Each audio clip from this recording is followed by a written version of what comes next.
Hey YouTube, Captain Marc here from King Salmon Sport Fishing, and today I want to talk about something called the rear planer. You've heard of planer boards like these inline planers. These pull off to the side. This is called the stern or rear planer, and it's something that I've been using for about 2 or 3 years now.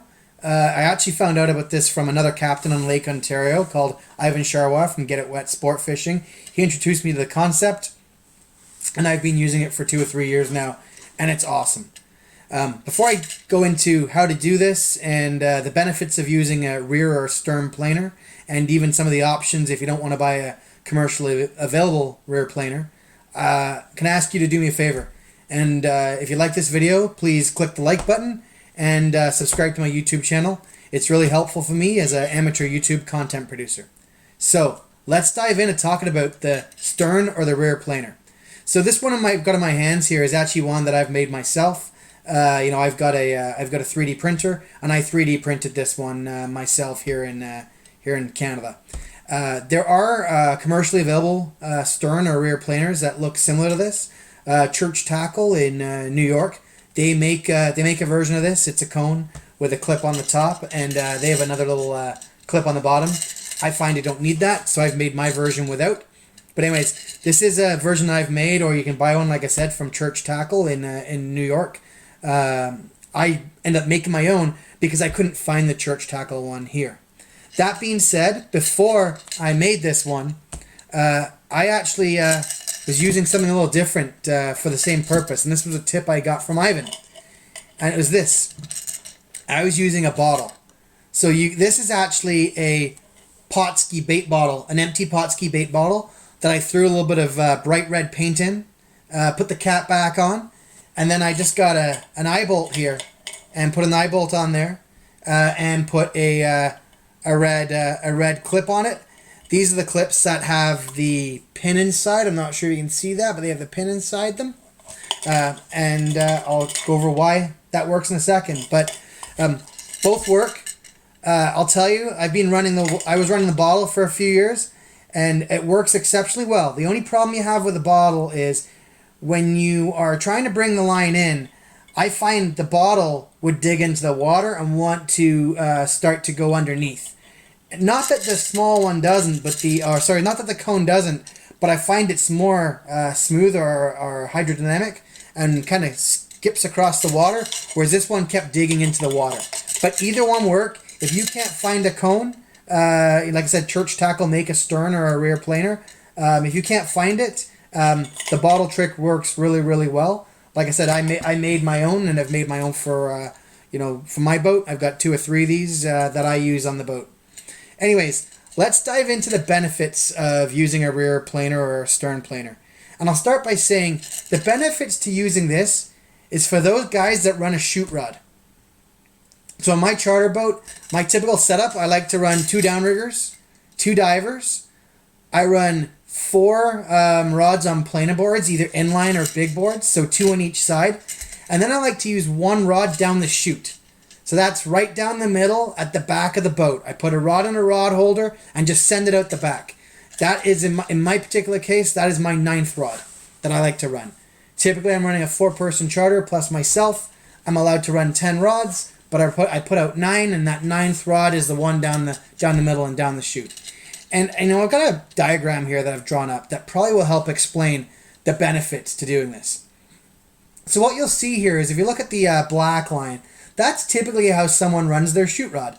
Your chute rod could be a Leadcore line, 5, 6, 7, 8, 9, 10 colors, or it could be a weighted steel line, a 100, 200, 250, 300. I know people run 400 steel down the middle, and that's no problem. But one of the downsides to running a chute rod has often been that when you get a good fish on one of your planer boards, or you get a good fish on one of your downriggers or divers, someone is doing the mad scramble to grab that chute rod. And what they're doing is they want to try and whip that chute rod in as soon as possible and get that rod out of the water before the fish you're fighting gets close to the boat. Because if you leave that chute rod in the water when you're fighting that fish, you're asking for trouble. You're asking for that fish to go into that chute rod on a big tangle. But by using the rear stern planer or the rear planer, what you do is you start out by putting the your chute rod, excuse me, you start out by putting your chute rod in the water, and then what you do is you actually clip on your stern planer. Then what you do is you send that out about 150 feet. And what this does is it acts as a float. And it actually is floating out in the water, and you can see from this diagram it's 150 feet behind the boat. Now, a couple of benefits to this. First of all, you get those spooky fish. This thing's way behind the boat. You got 150 feet of line. Then you've got whatever you've got on that rod. So if you've got hypothetically, call it a 200 weighted steel, you've got another 200 feet plus probably a 30-foot leader. You've got 350, 380 plus line out from the back of your boat. So great when it comes to spooky fish. That's one of the benefits. But the second benefit, if I get a good fish on one of my downriggers or one of my divers, and I think that there's a chance it's going to tangle up in that line that's out back 150 feet, all I have to do is open the bail on my rod, keep the clicker on, and I'm going to send this rear or stern planer further back, 200, 250, 300, whatever it may be, way behind the boat. And what that allows me to do is that allows me to fight the fish underneath that rod. And underneath that red line, as you can see in the picture here, I'm fighting that fish. And what that does is it keeps that chute rod in play. It's still fishing. There's no need to start ripping that line in to get out of the way. And it keeps fishing. And I'll tell you, on my charter boat, there's been many occasions where we've had a fish on a diver, we've had a fish on a rigger, we're fighting the fish, and with the rear planer, it's still in play. Next thing you know, we got another fish on the rear planer, we're doubled up, and I'm handing that rod to another customer.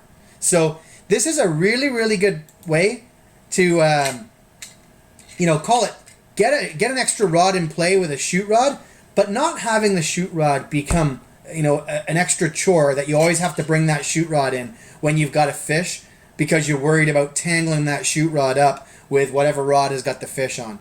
The rear planer or stern planer was a difference maker for me. Before this, I would seldomly run a stern rod or a chute rod, I should say.